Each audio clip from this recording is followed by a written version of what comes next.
Shalom family, it's your brother Benaiah Ben Israel, coming to you with another epic video regarding the First African Baptist Church. In our previous video, we read old references which described Spanish and Portuguese brews as being black, swarthy, and dark-skinned. We also read references showing that these brews lived in Savannah, Georgia, in the black neighborhood. In fact, this observation of the brews in the hood was captured in a previous documentary by Professor Ephraim. In terms of just Savannah in general, those Jewish immigrants settled there, arrived there in 1733. So that's 120 years of Jewish presence with African presence in a place by the Civil War, which had something like 15,000 people as its population. The diverse community in Savannah provided a unique situation where black slaves and Jews were living side by side. I'm so glad you're here because you can bring great clarity. Can you tell us a little bit about the Sephardic Jews and how they were scattered because they went west? I sure can. Because the reason why I want to is because a lot of them, and a lot of people don't know this, are in the Caribbean. They are. In the islands. And you're one of them. I know that. I'm one of them. I know that. Because, you know, a lot of folk don't know that those roots are there. One of the first batches of slaves that came to Jamaica, they were the Sephardic Jews. It's documented. And they're all over the Caribbean, South America, Central America, and even the South Central United States, South Central United States, South Central United States, South Central United States. You see, additional references confirm the presence of brews in the Caribbean as well as the colonial South, which includes Savannah, Georgia, in the same neighborhood as the First African Baptist Church. Therefore, we aren't surprised when the founding pastor, Andrew Bryan, and his successor, Andrew Marshall, are called the Father in Israel. And note, the name of the founding pastor is actually Andrew Bryan and not Andrew Marshall, as stated in the previous video. However, both Andrew Bryan and Andrew Marshall are called the Father in Israel. And so after reading references showing that the First African Baptist Church self-identified as Israel, taught Hebrew on Sunday morning, used Hebrew in church documents, sung a Hebrew song, called themselves by a Hebrew word, Gullah, spoke less than 1% Arabic, and invoked the remembrance of Israel when putting their lives on the line for slave revolts, we aren't surprised when we find that the writing on the pews is not Arabic. Thank you, Mr. William, for inviting me. It's a pleasure to be with you today and be with your group as well. And I hope now my conversation with you will be beneficial to you and to your friends and group members. Thank you again for reading the short bio. As you mentioned, I was born and raised in did my undergraduate studies there and came to the United States in to finish my graduate studies, and I got my master's at the University of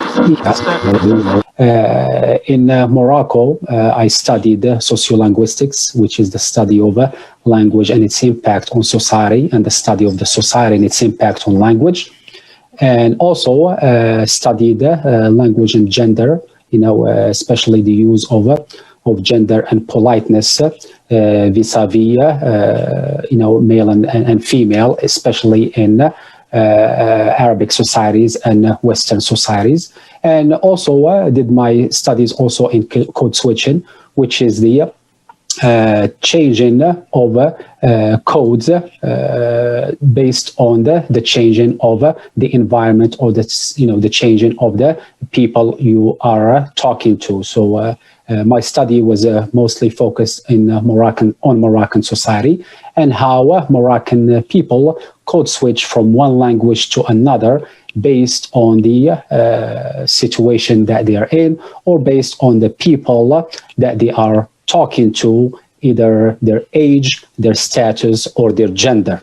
And of course, as you mentioned, when I came here, I did my master's degree in sociolinguistics as well, and started my journey teaching Arabic after, and started teaching at the University of, at Ecuador, and at the same time, or a year later, started teaching as well in University of both of them are private colleges, and one of the few liberal colleges in Ecuador. And in 2012, I was offered the job at the University to kind of start their Arabic program because of my experience in starting Arabic programs in those previous universities. And, the rest is history. Wow. So this journey for you has pretty much been from the time you came out of the womb, from birth. Were you in the town that you grew up in? Was it an Arab-speaking town, or did you speak Arabic there?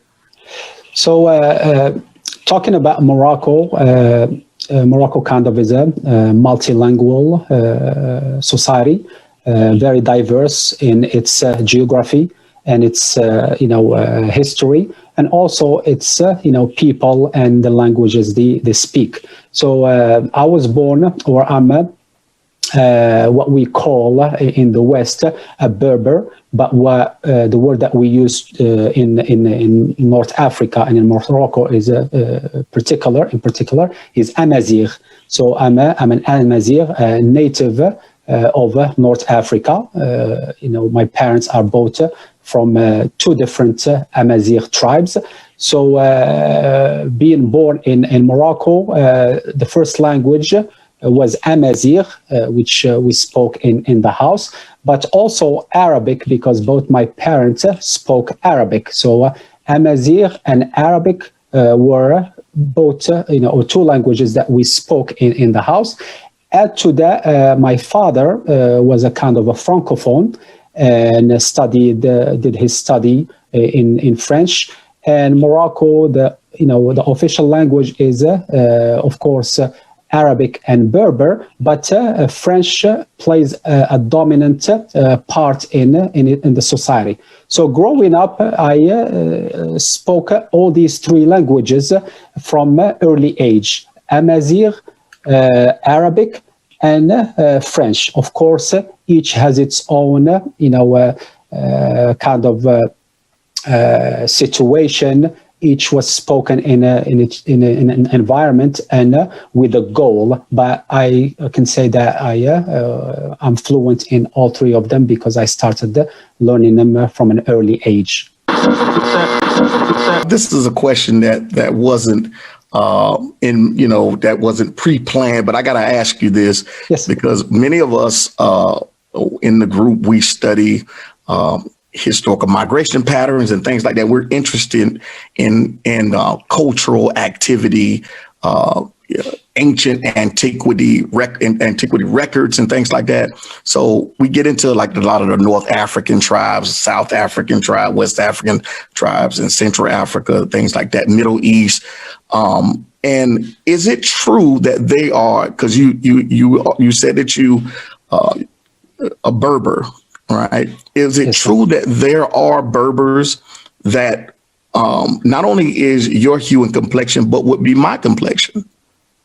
Of course, yes, sir. Yeah. Wow. Like if you go to Morocco, you have different tribes of Berbers. My parents, for example, talking about my my parents, they both come from different tribes.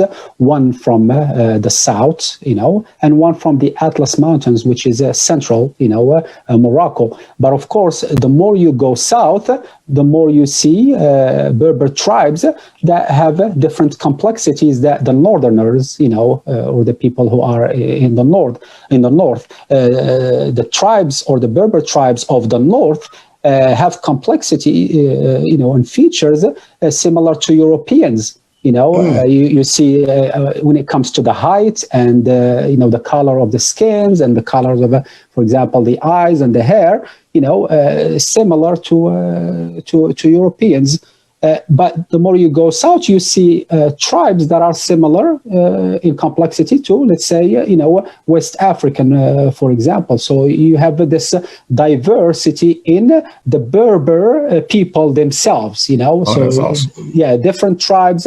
And theoretically, there are two theories about the history of the Berber people or the Berbers that,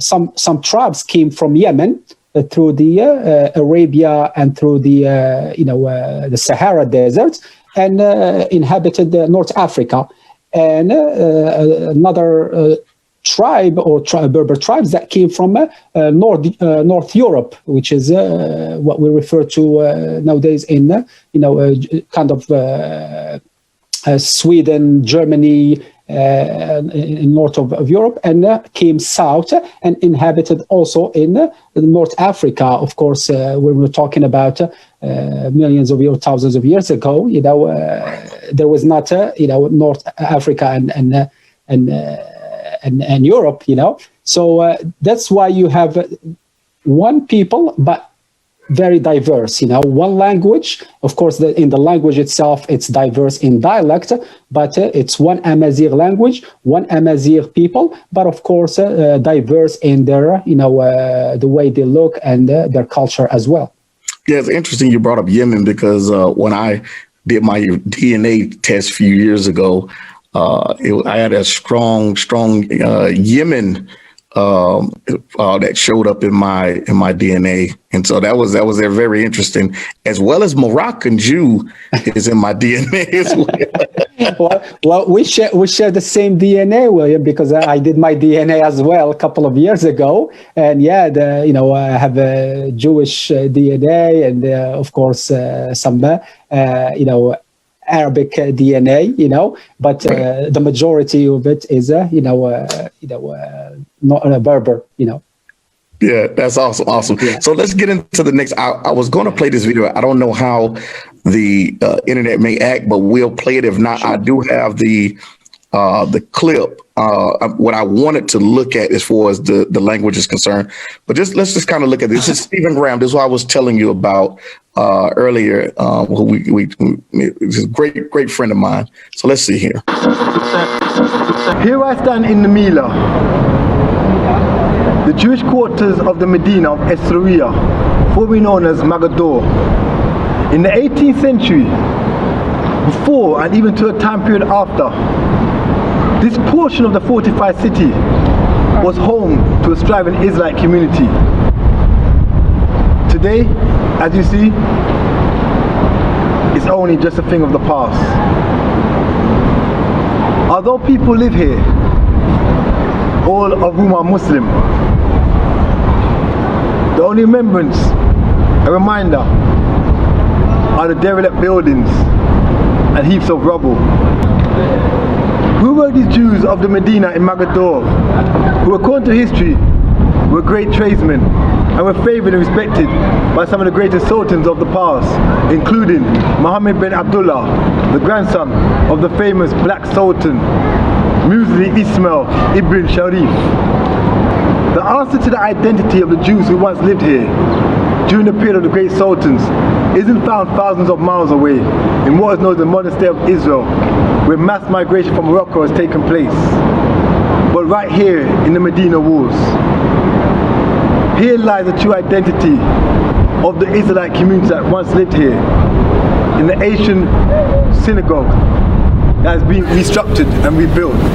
Here lies the truth that many seek after. Inside this restored synagogue, there are pictures everywhere. Historical evidence is right before my eyes. This extraordinary building has much to be desired. Here inside the synagogue, known as the synagogue of Hamim Pinto, you find some very interesting pictures of the Jews of Magador. Upon closer examination of the 4 pictures, it is clear to see that the Moroccan Jews of the past were highly melanated beings. Here we see black Jews walking through the Medina. Below we see these same dark-skinned Israelites at the Bab el-Masa in Magador, which was built in 1769 during the reign of Mohammed bin Abdullah as part of the reconstruction of the fortification of the city. As you can see, there is an engraved inscription above the arch as to when and who constructed this forted gate. In this recent picture of the same door, a close and more detailed inscription can be seen. Are you familiar with that area? It's funny, William, because I have 2 favorite cities in Morocco. And one of them is Mogador, which is this city. It's in the kind of the south of Morocco. And my other favorite, city is in the north. But I love Mogador. And anytime or every time I go to Morocco, I visit this city, and I have beautiful memories growing up and going there with my family or by myself or later on with my wife.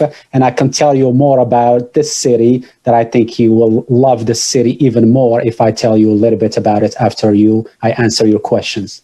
Yeah, because we were planning to before COVID, because he wanted to go back, and I said, you're not going to go without me. So we were planning on going together. He was telling me how awesome it is, just the history there and things like that. He said I would love it. But let's look at this inscription. What is this inscription? Would this be Arabic? What language would this be, if you're familiar with that? This is definitely Arabic. Yeah. The reason I'm saying this is that I can definitely read some of it. Of course, it is written in calligraphy, and there are different styles of calligraphy, as you probably know. But even for somebody who, let's say, doesn't know much about Arabic calligraphy, he she'll still be able to read this if he or she is an Arab or student of Arabic. So the reason I say it's Arabic, of course, because it's written in Arabic alphabets, but also I understand some of what it says. For example, on the top it says Alhamdulillah. Alhamdulillah in Arabic means thanks to God. So Alhamdu is thanks, and Lillah is to God. So thanks to God, thanks to God. And we say this saying a lot in Arabic as either if you're talking about Muslims or Christians or Jews who speak Arabic, they use this saying a lot. هذا الباب, this door, and I think this is the one above the door of the that he showed in the video. Yeah, that gate. Yeah, so this gate. Yeah, I think this gate. Not clear here what it says, but this gate is a kind of a triumph of the king Muhammad Ali Alayad was built by somebody, So talking about, I think when this gate was finished, yeah, and that this gate kind of is a triumph of the king who was ruling the city of Morocco at that time, Awesome. But if okay. I spend a little bit of time on it, I'll be very happy to kind of give you the whole translation of it. But it's definitely Arabic. Now, how much when you're dealing with translating, how much time does it take to go into looking at something, looking at characters, letters, inscriptions? Does it depend on the clarity of it, or what is the process of examining? Like you said, if I had time, I can examine this. The difficulty with the translation is when the Arabic text is in calligraphy. And there are 6 styles or 6 famous styles of calligraphy in the Muslim or the Arab world. Of course, there are others that are not that famous. So, and each style has its, of course, characteristics. So, to be able to read that, you should definitely know the style of calligraphy that you are reading, at first. So I might be, good, let's say, reading or drawing or writing in one style of calligraphy, but I might not be, good in another or others. And if the script is in something that I'm not familiar with, it will take me a lot of time to decode it, as we will say, because again, there's a lot of arts that was put in it to kind of show or make this language looks beautiful and flowing, which we don't do when we write our everyday writing. Right. If you give me a book or a magazine or a paper that was typed, I'll be happy to translate it to you in a couple of minutes, it won't take more than that. But when it's calligraphy, in a calligraphy that goes back to, let's say, hundreds or thousands of years, it definitely needs somebody who's first, who knows the style that the writing is, and also who can decode, what is written. And that's interesting that you went into the calligraphy part, because I was advised to, the inscriptions that I sent you, I was advised by someone else before it got to you that, hey, listen, it's not clear enough for me, but you need to contact a calligrapher, to maybe bring out some of the things. So that it's going to be interesting when we get into talking about the inscriptions that I sent you, or the letters that I sent you. Yeah. Let's look at this. So the next slide is interesting, because another professor told me, hey, this looks like Farsi, and so could you explain why would it, the comparative or comparing Farsi to Arabic, are there similarities or what? They use they're similar in the alphabet, so they use the same alphabet, which is the Arabic alphabet. So Farsi uses the Arabic alphabet. Probably the reason why that person kind of advised you, maybe, or to kind of ask you to maybe consider Farsi, is that he probably was able to see a letter there that looked like Arabic, but was not able to read the whole thing as Arabic. And therefore, if he's not familiar with Farsi, as I am, I don't know Farsi, I can read it, Right. I can read it, but with the exception of some few words that have Islamic background, I might not be able to tell you what the other words mean. So yeah, I can see why that other person told you it might be Farsi, because there was a letter that looks like Arabic, but him and me, we couldn't read it as Arabic. We couldn't read the whole word. So we're assuming, and I didn't assume that, but he's assuming that it's Farsi. For me, I still think that it was not Farsi, or it is not Farsi, or it's not even Ajami, as you emailed me in your question yesterday. Yeah. Because one of the characteristics of Arabic is the connecting letters. The letter connect to each other as we do with English in cursive. With few exceptions, there are 6 letters that don't connect to what comes after them. All the others connect to what comes before them and connect to what comes after them. And I noticed that some of those letters were not connected in the script that you sent me. Okay, Professor, hold on. You're getting ahead. Okay, I'm sorry. I apologize. But this is good. This is good because people are commenting and saying how good this is, and they're commenting. But I see David Royal, who I was telling you, the Hebrew linguist, he put Marabi in a fist pump. So Maghrebi, since I'm from the Maghreb. Yeah, so North Africa, we refer to it as the Maghreb in English. or in Arabic also. Yeah. So awesome. So I want to get into something else. Yeah. Go ahead, Professor. No, so just to again conclude the Farsi thing. Yeah, we share the alphabet, but we don't share the vocabulary or most of the vocabulary. You know, so I'll be able to read Farsi, but I won't be able to understand it. You know. Right. So let me ask you this next question, because this is something that I've been kind of studying, and there's a divide about this conversation about Syro-Aramaic, the Quran version of. Are you familiar with the Quran version of Syro-Aramaic? There was a German that was kind of pushing this notion. There's a video. I'm not going to play it for the sake of time, but the lettering and the way you look at it, it's not connecting as well with the way Arabic would. And in this aspect, and I know you mentioned Ajami, and you've taken that off the table as far as the script that we're going to look at, the characters that we're going to look at that I sent you. But in Ajami, what is the difference in Ajami and I guess I would say the modern Arabic script of writing?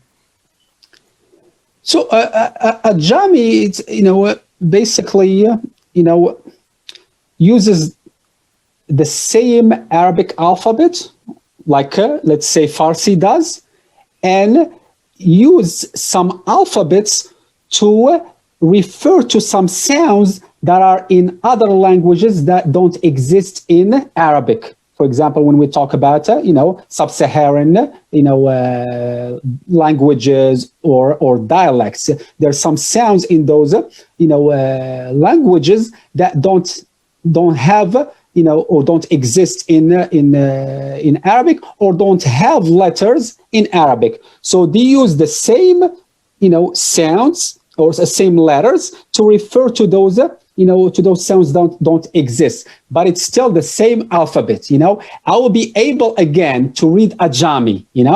I'll be able to read it because it has Arabic alphabet. There might be some letters that I might not pronounce because I don't know those sounds, but overall I will be able to read it. And I was not able to read that script that you sent me, and that's what made me think that again it's not Ajami, because there were some letters there that don't look like Arabic and don't connect like the Arabic letters do. Okay, awesome, Yeah. awesome, Yeah. awesome. So let's go ahead here and move to this is what I sent you before.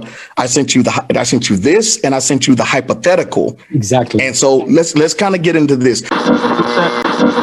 So there was one professor that made a statement, and I'm quoting him here. Now, I showed you the email from the other professor that said that it's not a West African script, even though it's evocative, which means it brings strong type of a strong resemblance, but it's not Arabic itself in any script, right? But in this, what does that statement mean when a professor looks at something that says this is an Arabic type of writing? Is he saying that it's Arabic, or is he saying this is just kind of similar? It looks like Arabic. Say it again, William. What did he say exactly in his email? This is on the screen. It says this is an Arabic type of writing. Oh, so this is what he said. That's what you typed on the screen in the PowerPoint.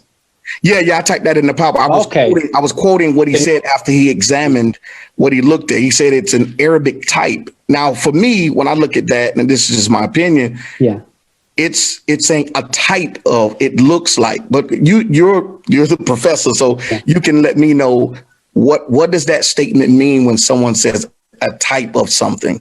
I can't speak for him, but right. The only thing I'm getting from this is probably he's referring to the types of calligraphy, the styles of calligraphy, that this is a form of Arabic writing or of Arabic calligraphy. But, when we talk about Arabic as a language, it is written one way, in one way. We all write the same way, Right. We all have, let's say, if you're on a keyboard and you want to type, typing will look the same way. But the calligraphy art, is different from one type to another. So again, I'm just assuming that this is what he means by Arabic types of writing. That is Arabic styles of calligraphy, Gotcha. Okay, so let's move on here. Let's move to the hypothetical because we wanted to cover all bases. So, and I want to quote what you said in your email. You said, "I am hesitant to agree with the hypothetical image. The name of the surah 114 is Al-Nas.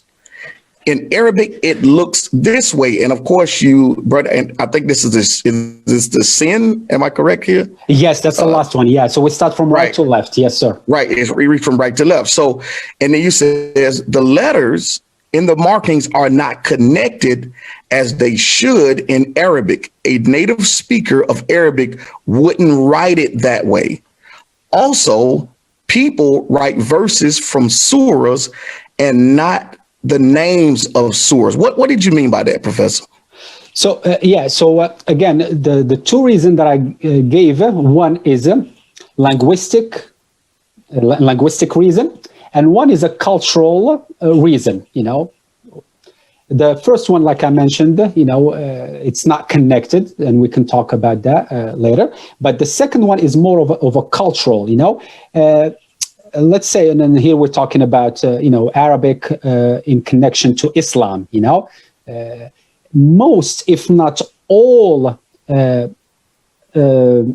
writings on any kind of artifact, wood, leather, gold, silver, stones, whatever it is, when you look at it in the Muslim world, it's either the name of God, okay, the name of the prophet, praises of God or praises of the prophet, or verses, verses from the Quran, sentences, in the Quran is I'm sure Mr. William, it's a book of chapters, and each chapter we call it a surah. So a chapter, let's say, is the modern way of calling it. In Islam, we call it surah. A verse, we call it ayah in Arabic. Yeah, that's a verse. And that's what people will write on their artifacts, because the verse is what's important to them, not the name of the chapter, not the name of the surah. For example, An-Nas is one of the most important, not to say that the other ones are not important, but one of the most important surahs in the Quran, because it's short. It's very short. It's a short. Every kid in the Arab or Muslim world will know it by heart. It's one of those first surahs that you learn as a kid. So again, for anybody who's Muslim, I don't see why they will write the name and write the whole chapter, because it's just like 2 verses or 3 verses. It is very, short, or at least they can write a verse from it, and there are very, important verses in this surah that can be written in calligraphy that people will have in their houses, will have in their offices, will have give as gift, whatever the case is. But I have never seen an artifact where the only scripture or the writing on it is a name of the chapter. Wow. It's not. People don't do that, Wow. And I'm talking like I'm sure, like if I ask you, for example, about what Christian people will have written from the Bible on their artifact at home, you will definitely tell me some very famous things that people will have either as pictures or as writing, in their houses. And for Muslims, what they will have are verses, names of God, name of the prophet, praises, but not the name of the of the chapter, because what is it for? What is it? So Professor, let me ask you, in a hypothetical aspect, why would someone write it this way I guess, to bring the perspective that this could possibly be a sewer? Like, why would they connect it that way when it's not? Because looking at it, and we're going to get into the calligraphy here in a minute and some things that he shared with me and why certain things are connected. But why would they connect it that way and make it look like that? I mean, it just is a hypothetical. I mean, this is a hypothetical presentation that was presented. So, but I'm just trying to understand, because there are other markings. If we look at it, the image, there are other markings that are even here, that are here. You know, wouldn't those be a factor in the equation of trying to present something? You know, like in Hebrew, you know, you would have a yod, which would kind of look like this, but you know, just trying to bring an understanding to what we're looking at. I would think you would have to look at every marking on there to try to bring it together. If it's really saying that, no, I'm sorry to cut you off. Go ahead, Professor. But I agree with you. I agree. You have to look at every little details. I believe to make that a judgment. And I agree with you when you talked about these markings, like those three slashes. Right here. If you want to, right there. Again, we have dots in Arabic, and we have symbols. Okay. In Arabic. So dots, of course, dots are part of the letters. Okay, they're just part of the letter. Some letters will have dots in them.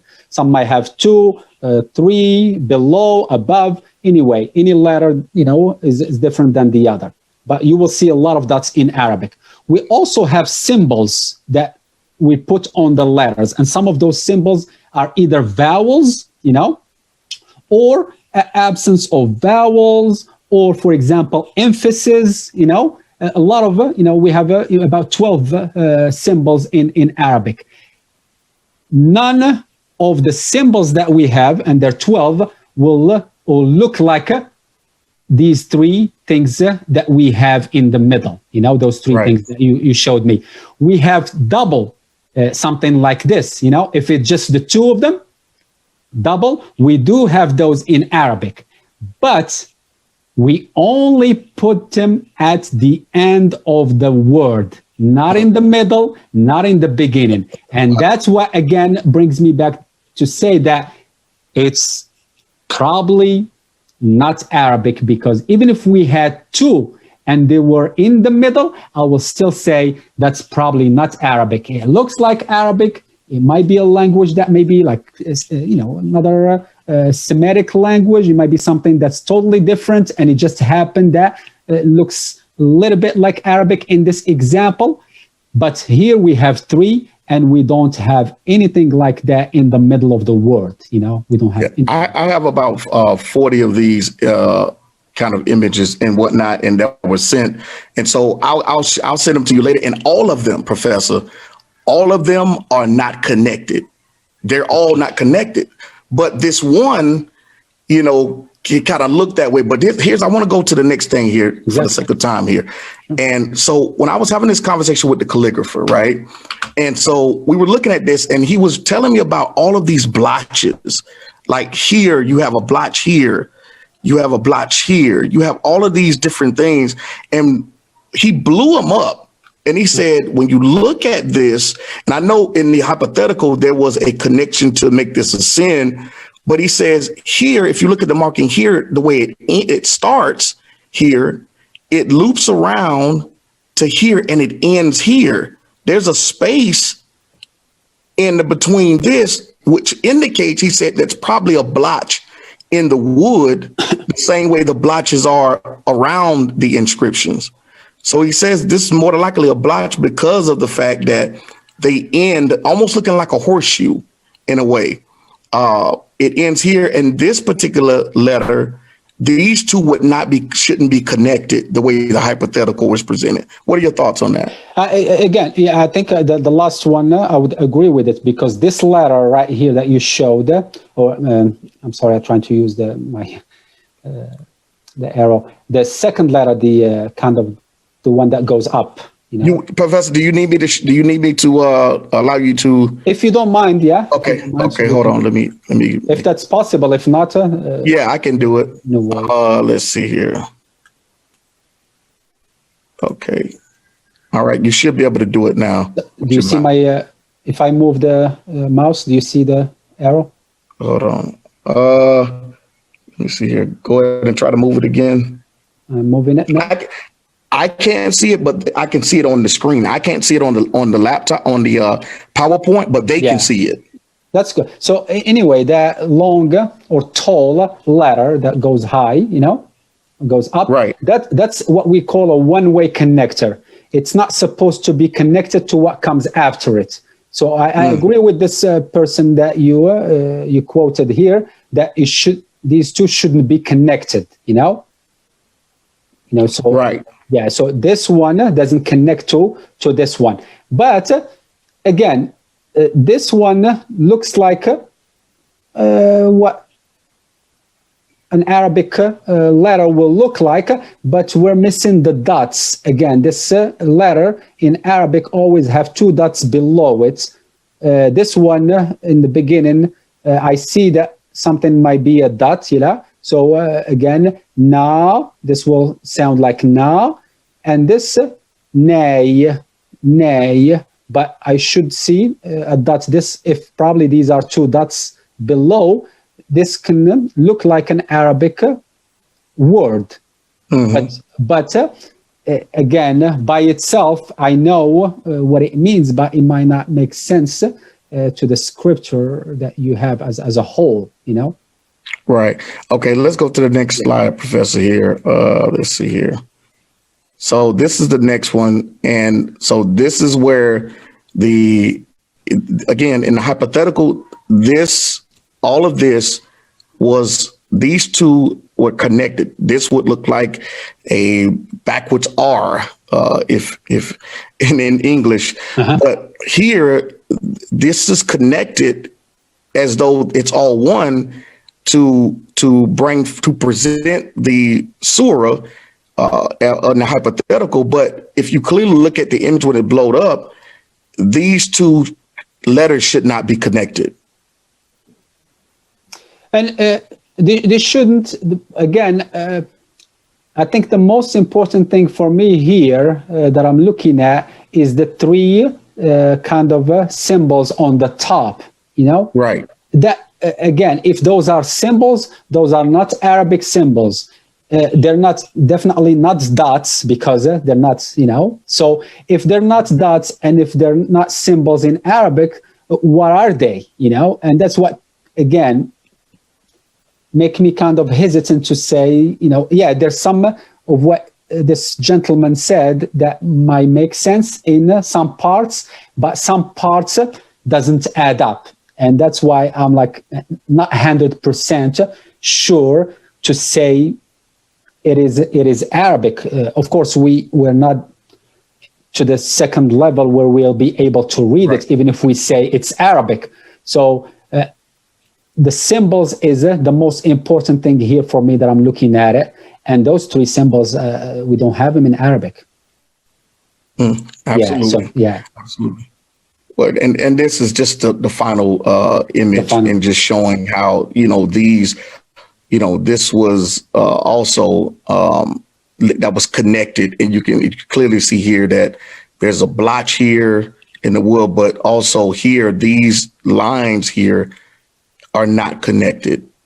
They're not connected. Now you get over here, this in particular, these two here would be connected, and it goes all the way to here. But when you look at this, it's just that, and that's just the opinion of the calligrapher. But and the other professors that also responded and looked at this, as well as yourself, pretty much all of you are on the same page with this. Yeah, I mean, connecting, yes. I mean, it makes sense, the connecting. But what is the letters? It's not clear, the connection. Yeah, but for me, what are those letters? I'm not able to to say either in, kind of 1% say that this letter is this or this letter is that, so yeah, some connect, some don't, but I don't know what are those letters, in Arabic, to be honest with you, if they are Arabic. Yeah. So let me ask you this next question, because this is something that I've been kind of studying, and there's a divide about this conversation about Syro-Aramaic, the Quran version of. Are you familiar with the Quran version of Syro-Aramaic? There was a German that was kind of pushing this notion. There's a video. I'm not going to play it for the sake of time, but the lettering and the way you look at it, it's not connecting as well with the way Arabic would. And in this aspect, and I know you mentioned Ajami, and you've taken that off the table as far as the script that we're going to look at, the characters that we're going to look at that I sent you. But in Ajami, what is the difference in Ajami and I guess I would say the modern Arabic script of writing? So Ajami, it's basically uses the same Arabic alphabet, like let's say Farsi does, and use some alphabets to refer to some sounds that are in other languages that don't exist in Arabic. For example, when we talk about sub-Saharan languages or dialects, there's some sounds in those languages that don't have or don't exist in Arabic, or don't have letters in Arabic. So they use the same sounds or the same letters to refer to those to those sounds don't exist, but it's still the same alphabet. I will be able again to read Ajami. I'll be able to read it because it has Arabic alphabet. There might be some letters that I might not pronounce because I don't know those sounds, but overall I will be able to read it. And I was not able to read that script that you sent me, and that's what made me think that again it's not Ajami, because there were some letters there that don't look like Arabic and don't connect like the Arabic letters do. Okay, awesome, Yeah. awesome, Yeah. awesome. So let's go ahead here and move to this is what I sent you before. I sent you this, and I sent you the hypothetical. Exactly. And so let's kind of get into this. They have a hard time reading, let's say, non-Arabic names written in Arabic, but for a native speaker, that's an easy task, because my students are thinking in Arabic when they are reading. They're expecting Arabic. They are expecting to read Arabic, but they are reading the name Michael, for example, and they cannot figure out. So for somebody who, for example, native or Aramaic or studies Aramaic, will be easy for him to or her to decode what is written, easy. But that was what the other professor that I was showing you. It was from he said it would be Aramaic from the Nabatean period. Yeah, and that but that wasn't his area. His area is Aramaic, but it's not from that period. Yeah. And so he suggested and referenced someone. So I'm waiting on them to finish examining. And that's an old form of Aramaic, even in Arabic, talking about that era. It's definitely needs somebody who specialized in that era.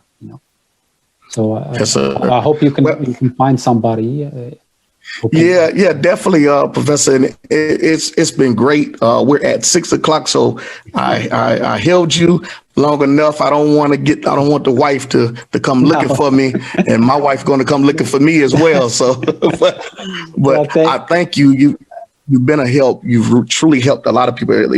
And the comments are there and whatnot. Does anybody have any questions for Professor? We have like 2 minutes. No If you problem. have one question. If there are any questions, no problem. I can answer. Okay. Yeah, no problem. If you have any questions for Professor, definitely go ahead and put it in the comments, and I'll take like one or two of the questions. While we're waiting on the question, William, I just want to go back to Mogador, and and I hope that one day you'll be able to visit it.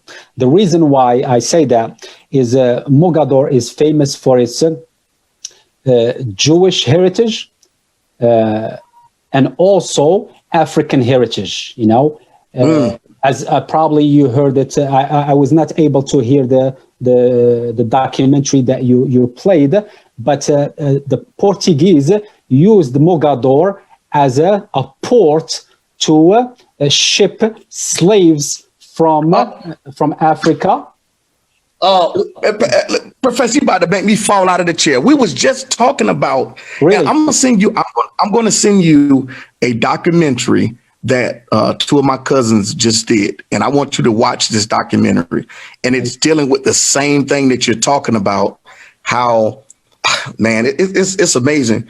Just the Jewishness, because many of the Black Jews who went into as slaves into Portugal, they were shipped, into around the world, and whatnot. So I'm sorry I cut you off, but we were just talking about, go ahead, share some more. Yeah, you're right. But again, the two reasons why I want to emphasize, that city, because of its Jewish heritage and its African heritage. Okay.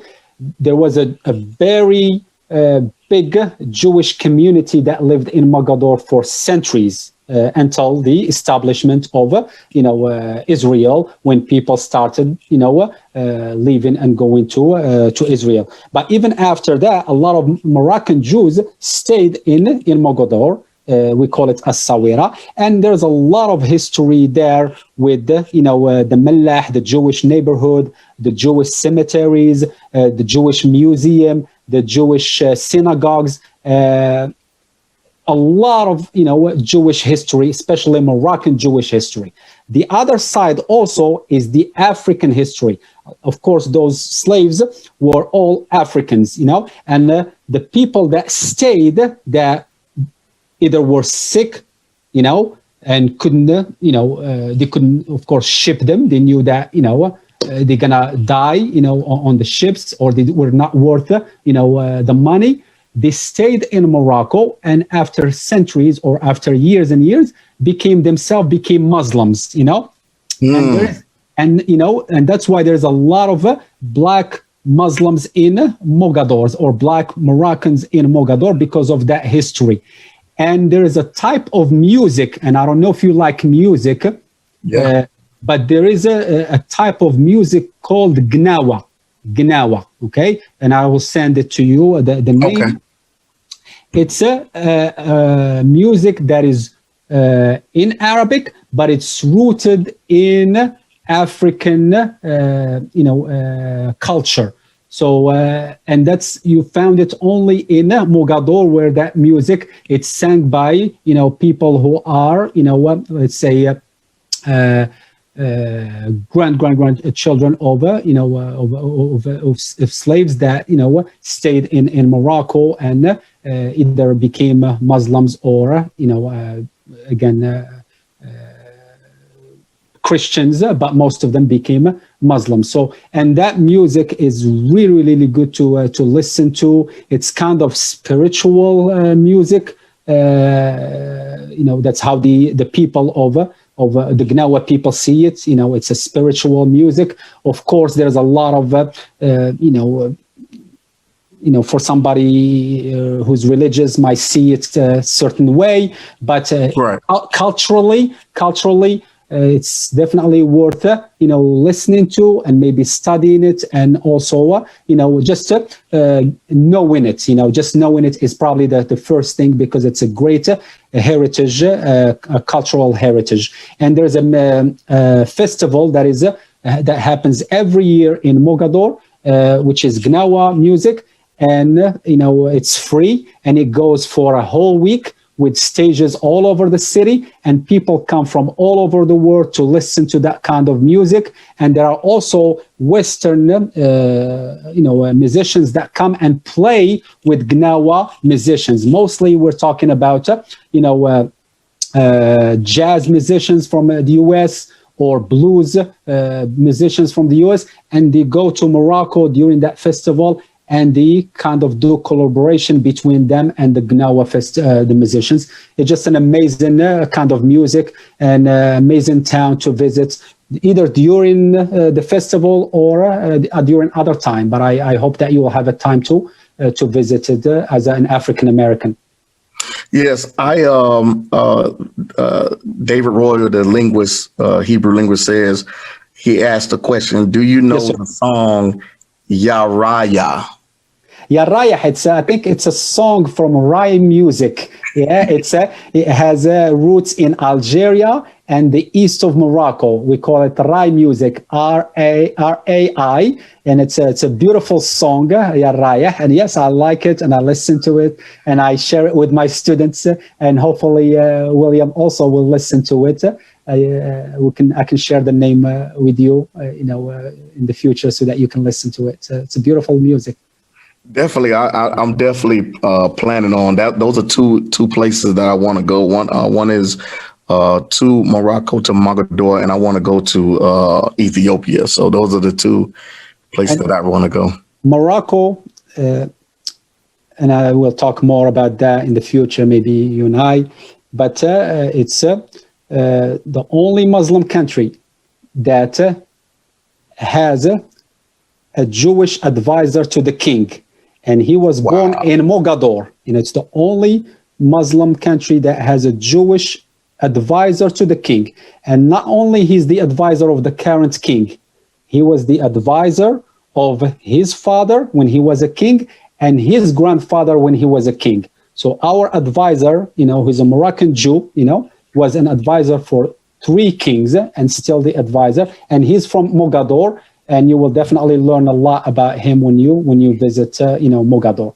Yeah, that's definitely a powerful professor, because the documentary, I was showing a small clip of it when you see